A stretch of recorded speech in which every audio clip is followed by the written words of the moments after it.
Today I'm going to walk you through how to create your own unique styles and presets in Capture One Pro. As a beginner, you may be tempted to use presets from other seasoned photographers. This is okay, but I believe each photographer should develop a style. Having a signature style can really set your work apart. By the end of this video, you will not only understand how to create your own presets, but also how to refine your style to get the exact look you want every single time. My name is Kwekwaye, and this is Ghananie Photography. So what exactly are styles and presets?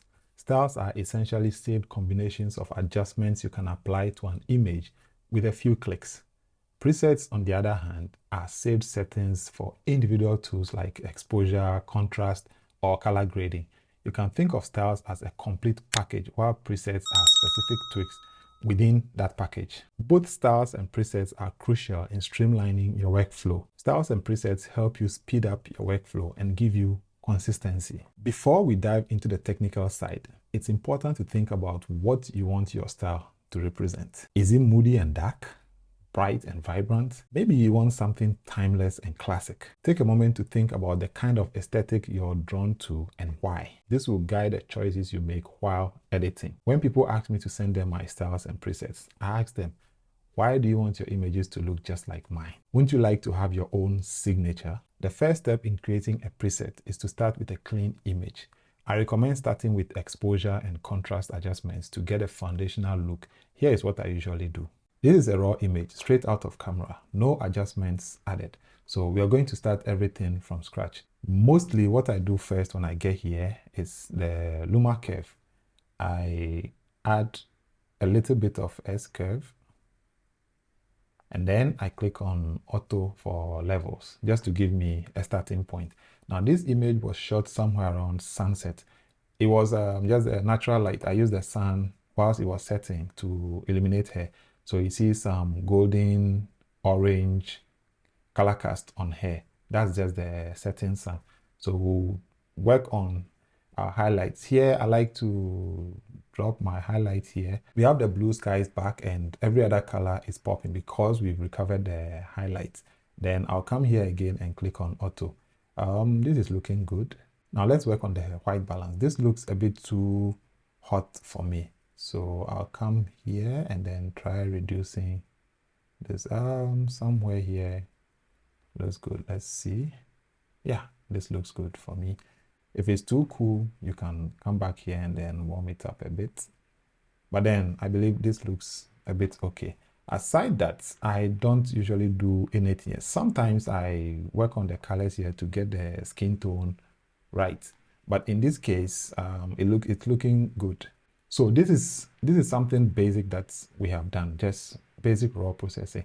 The exposure is good, but if you feel you need to do something, just I don't really think there's anything to be done with the exposure. Everything was nailed in camera for me. So with these things that we just did, let's say we have a couple of images that look just like this, and we don't want to go through the same process to do the same thing over those images. We can go ahead and save this as a style, then apply it to the other images. But you should also know that with something like the levels, I wouldn't want the same levels to run through all other images. So I won't want to save this as a preset. Now this is just the basic raw processing. So once we've raw processed this image, we are going to go further and add certain things that we would want to run through all images like this, so that we'll save that as a preset. Now don't forget the difference between preset and style. Styles are like a combination of adjustments. Presets are just one adjustment that you save. So for now, let's create a preset. The way with the blue sky, let's say we want to change the blue sky to teal.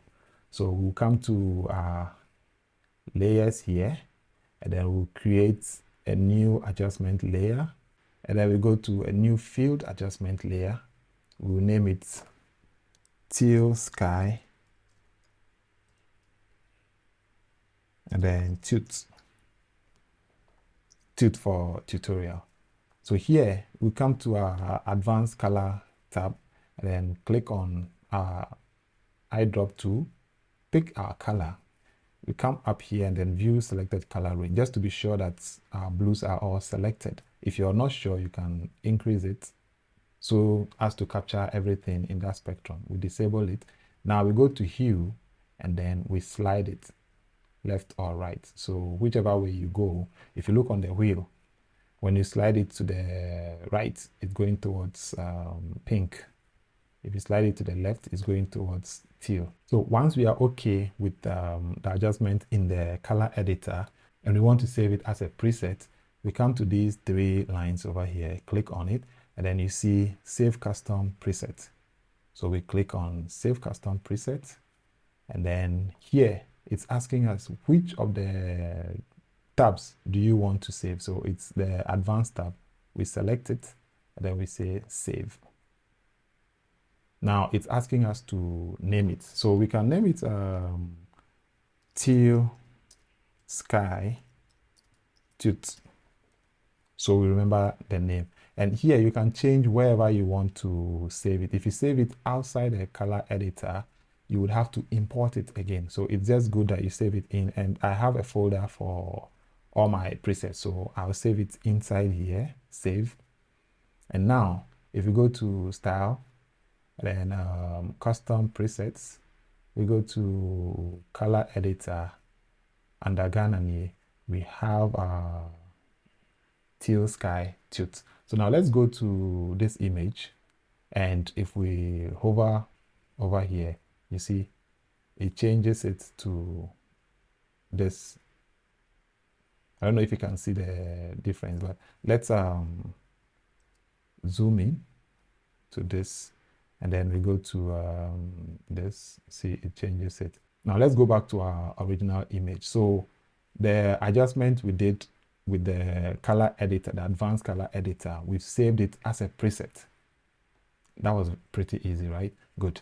So anytime we want to apply that, we just go to the image, go to style, then this is under, so this is under color editor. So we go to where we saved it and then we see it here. So if you want to apply this to this image, we have a couple of ways to do it. We can just click on this and it will apply just like that. The only disadvantage of doing it this way is you don't have control over the opacity.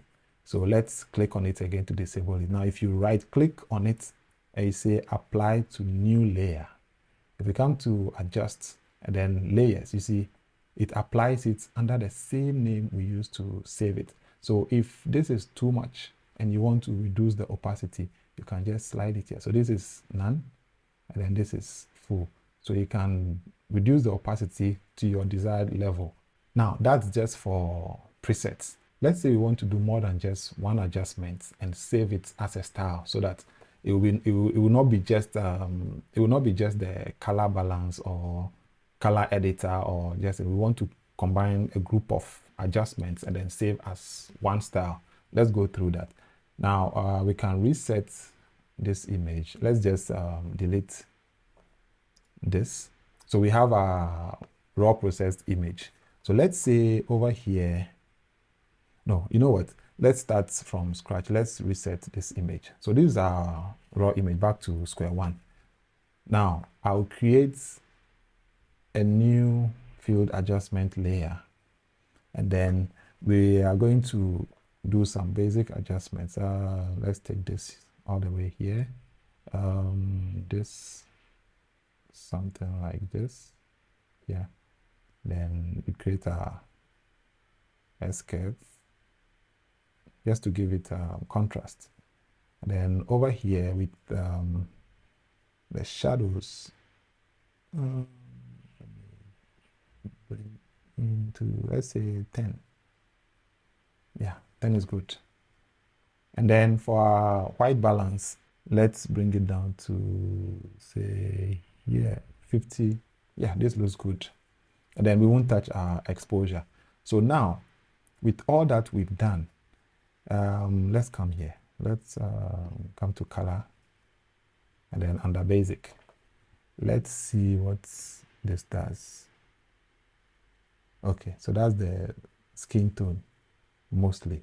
So I want to do something little to the skin tone. I want to reduce the lightness, something like this, make the skin tone a bit darker. Then the saturation, I'll leave it as it is. Okay, so now with these adjustments that we've done, let's say we want to save it all as one style. We come to this place where we have our layers. We click on this here, the three dots up here. And then when we come here, you see save adjustments as style. Save adjustments. So it's going to save all the adjustments we made as a style.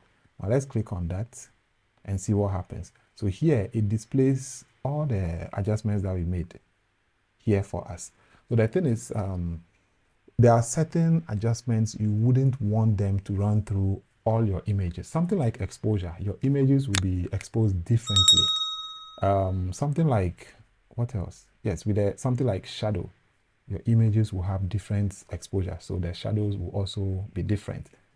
And so we are going to disable shadow. Highlight, I'll leave it, because for most outdoor images, especially during the day, you want to recover details, so this will always apply. For levels also, I don't want to add levels. I want levels to be image specific. For curves, yes, I'll keep curves, but not levels, because my S-curve runs through all my images. The same S-curve I use for all my images. For the color also, this is what I want. So for this particular one, I would want to save it for light skin, because she's light skin. She's more of like is it chocolate or something? But she looks a bit light skin here. So I'll save this for light skin. And then also there'll be another one for dark skin, which most people call melanin. So here, I think everything here looks good. So I'll just say save. And then it pops up this window for us. So I'll just pick here, and then we'll give it a name. So let's say, what name did you give? Okay, so let's say we call this one outdoor LS, outdoor light skin. And then we save it. You need to select where you want to save it. It's always good to create a folder so you can organize all your styles and presets. So we click on save. And now if we go to style, and then we go to custom styles under Ghananie, what did we save it as? We saved it as outdoor LS. So now let's select this image, and then we come to outdoor LS and click it. If we go to adjust, you see it has applied it to the background layer. If we want to change the opacity and all that, it won't work. So let's disable it, and then we right click on it and then say apply to new layer. That way, when we come back to adjust and go to our layers, it gives it the name that we saved it with. So with this one, if for any reason the effects are too much, we can reduce the opacity. So you see, this is before, this is after. Let's use this before and after. This is before, this is after. This is before, this is after. So it makes your workflow faster. So you're able to edit more images within the shortest possible time. Because now let's say you've done a shoot and there are 100 images from the same setup, 100 images. If you're supposed to raw process them individually, you're going to spend more time. But if you just do it for one and save that as a style, you can apply it to all those images. Also, let's say you do a lot of outdoor shoots with light skin or dark skin models or subjects. Now, once you save this style, it will be easier for you to edit such images anytime you have such shoot. And the good thing is you can apply these styles as you import the images, which makes your workflow very, very fast. Now let's go to this image. Let's say you want to apply the same style to this image. We just go to style, look for what we are looking for, right click, apply to new layer, and then here we have it. So let's look at before and after. So this is before, this is after, before and after. It doesn't end here. Now, let's say we've applied it to this particular image and it's looking a bit different. So we can go in here and then make some adjustments. Let's say we can adjust this. We can come here and then let's say if it's too bright, we reduce the exposure. And then if let's say we want to reduce the saturation, we'll reduce it a bit. And then if we want to do anything with the white balance, we can go ahead and we can add any other thing that we want to add over here. And once we are happy with that and we would want to keep it as a style, we go ahead and then do the same thing. We just come here and then we save adjustments as style. As easy as that. The beauty of Capture One is you can continue to refine and develop your style as you go. I recommend saving different versions as your style evolves. That way you have a library of looks you can always go back to. With what we've done so far, let's try the same thing on this image. So here we start by raw processing. Now let's say I want to create a style out of whatever I'm doing here. First of all, I'll create a field adjustment layer. Then I want to start with my S-curve like this. And then I want to bring back my details. And here I see the image is a bit too bright, so I'll just bring it here a bit. White balance, let me go to 5,300. Yes, that works. And then over here, I don't see anything. Now I want to work on her skin tone a bit, so let's go to this. Let me desaturate and see. Okay, so that's more of her skin tone, so I want to darken it a bit. Yeah, this works for me. So as we did before, you just come to here and then save as style. And then you can choose what you want to add. Exposure, I wouldn't want exposure to be part of the adjustments I want to add to a batch of images. So I'll take off exposure, highlight, yes, curve, yes, every other thing here, yes. So I'll go ahead and save it and then give it a name. But I'll just ignore it in this one. Now, after raw processing this, you want to color grade it and save the color grading as a preset. So let's create a new field layer. We'll call it color grade, and then we'll say muddy. I chose muddy just because of how muddy the structure here looks. I'm very terrible at choosing names. That's the more reason why I don't have presets, because I don't know what name to give to the presets. So yeah, let's go to our color balance tool, and then we start playing with it. Before you color grade, of course, you should know about the color theory, because certain colors look better when they are close to each other. Others look better when they are opposite each other. So here, by looking at this image, it looks muddy. The reason I gave it a name, muddy. So let's play with the colors here. In the shadows, okay. So I think we can go vintage. So we give it a vintage kind of look. So in the shadows, let's go orange, something like this. Then in the highlights, which is opposite, let's see. Okay. Yeah, let's do some here like this. Then for the midtones, you can go either this or you can go here like this. Yeah. So if you look at before and after, before and after, then this is looking good. So once we are done with this, we can do two things. Okay, we can save it here. We can save it here as a preset, which is just the color grading, or we can save everything together with the other adjustments as a star. So we can go ahead and save it as a preset. So let's click on the three that's here, then save custom presets, then that's color balance, save, and then we give it the name we give it was color grade muddy inside color balance and save. So now if we select this image, then we go to style and custom style presets. Under custom presets, you see color balance, and then here we see CG muddy. So we can right click and then apply to new layer. So you go to adjust. Now let's look at before and after. So this is before, this is after.